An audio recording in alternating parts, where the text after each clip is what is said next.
C'est possible que votre plan de retraite échoue. On se demande souvent pourquoi mon plan de retraite peut échouer. Si on fait un plan de retraite, puis on demande d'économiser un certain montant annuel, puis qu'à toutes les années, on a une bonne raison pour laquelle on n'a pas fait notre investissement comme qui était prévu, mon char a brisé, je suis tombé malade. Mais c'est des choses qui sont réelles qui arrivent. Ultimement, ça peut nuire à tes épargnes. Si tu n'as pas mis assez, nécessairement, ton plan de retraite risque de ne pas fonctionner. Ça, c'est un des facteurs. On n'a pas rencontré les revenus. L'espérance de revenus a été mise trop élevée. Ah, on va faire du 10 mois par année. Là. Je dis, du 10, n'oubliez pas, c'est comme si vous vous doubliez aux 7 ans. Là. Ça va vite, là.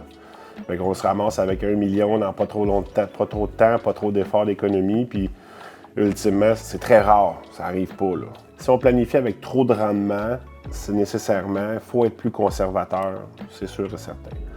Deuxième des choses, la planification financière nous demande de planifier avec un 2,2-2,3 % d'inflation. On l'a vu dans les dernières années, les prix ont vraiment augmenté. Donc, si on a besoin d'un 50 000 par année en valeur d'aujourd'hui, puis dans 20 ans, on dit que ça va être 2,2 % d'inflation. Exemple, là, c'est pas calculé, mais le 50 000 va valoir peut-être un 75 000, voire un 100 000 pour avoir le même pouvoir d'achat. Mais si c'est pas 2,2 puis au final c'est 4, bien là, le pouvoir d'achat a considérablement diminué parce que le 50 000, ça va peut-être être 150 000 qui va avoir au même pouvoir d'achat. Ce qui veut dire, c'est quoi le pouvoir d'achat? Je peux m'acheter ceci à 10 $ aujourd'hui. Mais si je vais être encore capable de m'acheter ceci dans 20 ans, bien peut-être que ceci va en coûter 25.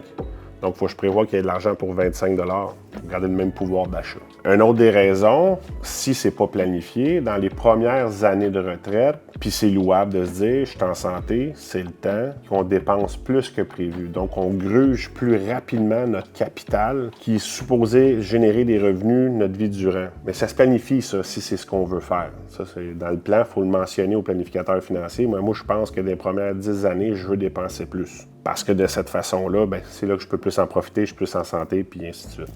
Puis il y a plusieurs facteurs pour lesquels un plan ne fonctionne pas. C'est pour ça qu'on dit toujours à nos clients, c'est important qu'un plan soit suivi qu'un professionnel, parce qu'on ajuste toujours au fil du temps pour s'assurer d'arriver à bon port.